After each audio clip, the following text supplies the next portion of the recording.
Ampitiavana be foana isan-kerinandro ohatr'izao no amoronako an'ilay horonan-tsary ao anatin'ny miara-mianatra anglisy fandaharana hiarahantsika rehetrarehetra mianatra teny anglisy miaraka amiko ka ela sy ireo namantsika tompon-teny hafa mety anglisy, mety amerikana, mety malagasy lasa mahay teny anglisy ihany koa. Eto amin'ny YouTube ako manokana sy na eo amin'ny page-ny Facebook ny Voice for Change no izarananjany isan-kerinandro. Raha ohatra zany ianao mbola tsy nanaraka ilay chaîne YouTube ako sy ny Facebook ny Voice for Change dia izao no isan'ny fotoana anaovanao an'izany satria te hiaraka aminao zay, te hifampizara aminao ary te hianatra avy aminao ihany koa.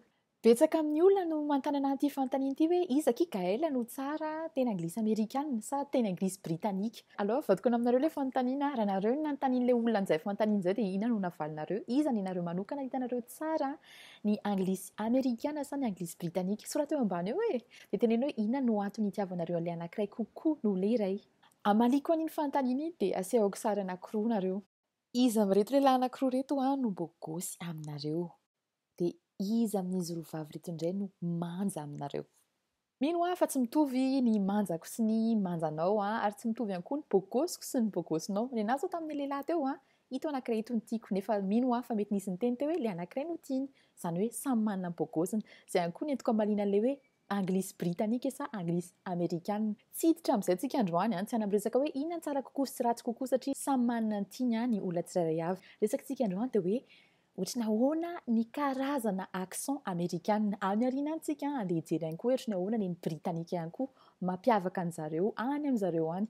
Fa izao aloha dia hifantoka tsika amin'ny amerikana. Alohan'ny anoizako dia tiako hisariana sy anareo vetivety. Nareo ve nahafantatra hoe mihoatra ny 80% ny isan'ny accent na fomba fiteny anglisy maneran-tany. Tsika izao mieritreritra hoe accent amerikana, britanika, ireo foana matetika ny ohatran'ny miverimberina amin'ny saintsika matetika. Nefa tena betsaka mihoatra lavitra anao ireo ny accent anglisy maneran-tany. Ohatran'izany koa ny zareo ny Amerika samy manana ny karazana fiteny ny faritra tsirairay avy. Amin'ny fiteny faritra any amin'zareo dia isan'ny mampiavaka anazy reto zavatra anankiroa reto. Mino fa mitovy amin'ny fiteny maneran-tany rehetrarehetra ihany hoe toerana misy fiteny faritra karazana. Mitovy amin'izay tsy misy valaka ihany any amin'zareo ny Amerika. Zavatra anankiroa no mampiavaka ny accent na ataontsika hoe fiteny faritra any amin'zareo ny Amerika. Voalohany dia ny fomba fanononan'zareo an'ilay teny anankiray na teny roa na andiany teny. Izany hoe prononciation. Ankoatran'izay voalohany izay dia ny safidin'ilay teny ampiasaina mihitsy no tsy mitovy miainga amina faritra anankiray makany amina faritra anankiray. Androany ato anatin'ity horonan-tsary ity dia andao hifantoka fotsiny tsika amina karazana anankidinina enina eo satria be dia be ny accent amerikana.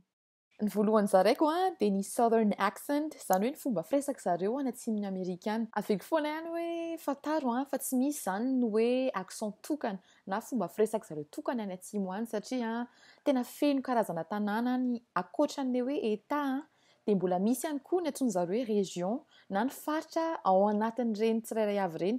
Dia ao anatin'ireny koa nefa mbola misy misampantsampana ny fomba firesaka zareo. Izany hoe tsy afaky ny tenitsika hoe ohatran'izao daholo ny fomba firesaky ny olona any atsimo fa anisan'ny misongadina sy mampalaza an'zareo mampiavaka an'zareo fotsiny ihany no zaraiko eto. Aiza daholo moa zany ilay toerana voafaritra hoe atsimo manana an'izay fomba firesaky ny olona avy any atsimo izay.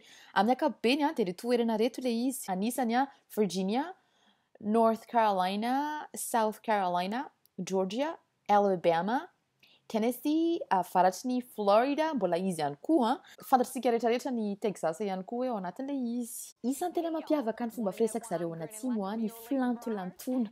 Ankoatran'izay filantolantona izay dia lava kokoa ny hain'zareo mizana-tsoratra. Ary io ary tena mbola hita mivaingana kokoa miankina aminao hoe aiza ho aiza ny atsimo no andehananao. Raha ohatra hoe andeha ambanivohitra ny atsimo ianao dia renao mivaingana kokoa amin'ny sofinao mihitsy hoe tena mbola voamaika hafa kokoa. Voamaika izany re kokoa izay accent izay.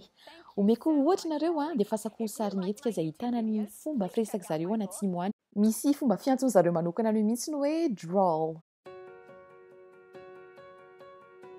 I'm not a smart man, but I know what love is. Isan'ny fomba azo afantarana anazy ihany koa ny fahasamihafan'ny voambolana ampiasain'zareo any avaratra sy any atsimo. Ohatra amin'izany izao ito anankiray ito. Hey y'all! No manaraka jerentsika dia fomba firesaky zareo any New York. Ny any amin'zareo dia tena miavaka be ihany koa ny fomba firesaky ny olona tsirairay avy ihany satria mizarazara be io toerana anankiray io. Ilay fizarazarany io tanàna io dia antsoin'zareo hoe borough. Fomba mety azontsika azy haingana angamba dia hoe boriboritany. Amin'izy dimy ireo zany mazava ho azy mbola misy misampatsampana ihany koa mety hoe ohatran'izao ny fomba firesaka zareo any Brooklyn, ohatran'izao ny firesaka zareo any Bronx, ohatran'izao ny avy any Queens fa ny androany dia tena hifantoka fotsiny tsika amin'ny ankapobeny ohatran'ny ahoana ny mety firesaka zareo any New York. Isan'ny nahasarika anahy amin'ny fomba firesaka zareo ny feo oan'ny zareo izay tena hoe hafa mihitsy ny faneniny. Ezaky nitady olona tena miteny an'ilay accent manaraka fa ny fandrenesako azy manokana fotsiny dia ohatran'izao aloha. Tsy mareo hoe dog. Fotry mareo hoe dog rehefa le zareo miteny alika amin'ny teny anglisy iny. Dia ohatran'izao hoe coffee no reko teneny zareo fotriny hoe coffee. Isan'ny mampalaza ny fomba fitenenana avany ihany koa ny hafaingiana ny zavatra tenenin zareo miteny aingana be. Amin'ny fomba fitenen'ny sasany amin'ny zareo hafa kely mihitsy ny fomba hitenenana an'ity milokoko menamena ity. Ohatra hoe talk asa talk. Tsy tena mivoaka amin'ny fomba fitenin zareo amin'ny andavanandro nanaovako anazy teo fa ny tena tsara andrenesantsika anazy dia amin'ny fiainana andavanandron zareo na ihany koa mijery ireny horonan-tsary ireny satria any afaka hienotsika karazana accent be dia be ihany koa. Fa tsara fantatra ihany hoe indraindray ny amin'ny horonan-tsary na amin'ireny sarimihetsika ireny somary laza masaka na misy exagération. What's the role? A cool girl?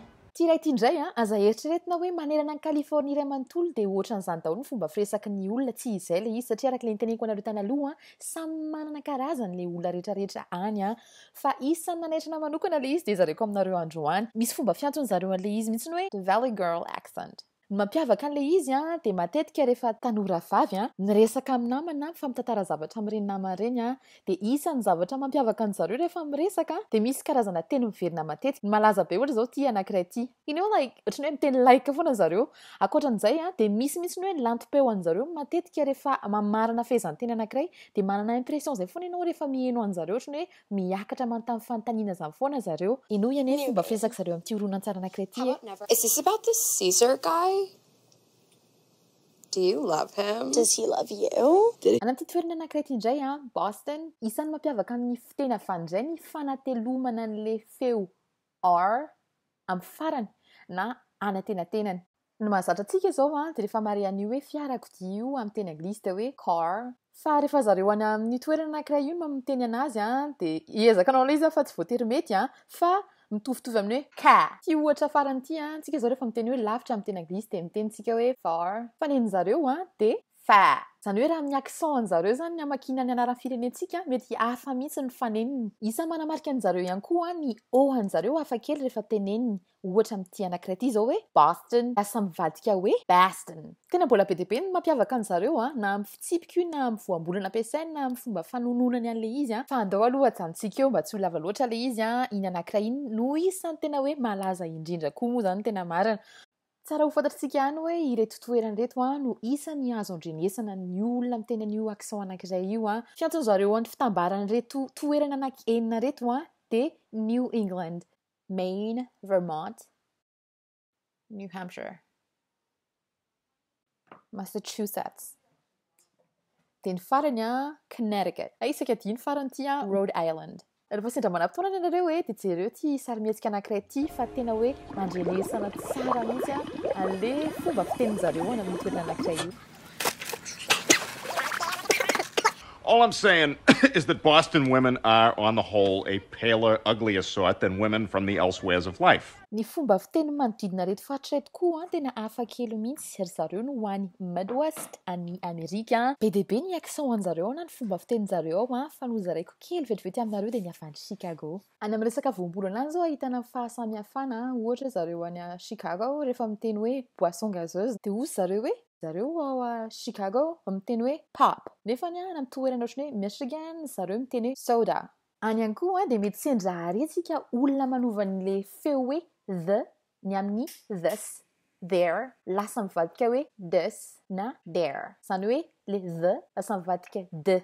Ahoana ary mety fomba ahafahantsika malagasy mizatra na mampizatra ny sofintsika hiaino sy hizatra ireny karazana accent amerikana ireny. Mitovy foana ihany zavatra teneniko hoe ataovy mizatra ny sofinao hiaino an'le izy. Aza maka sarotra fa izay zavatra eo am-pelantananareo foana ihany ampiasaina ataovy izay ahazoanareo vokatra tsara miainga amin'ny zavatra kely anananareo iny.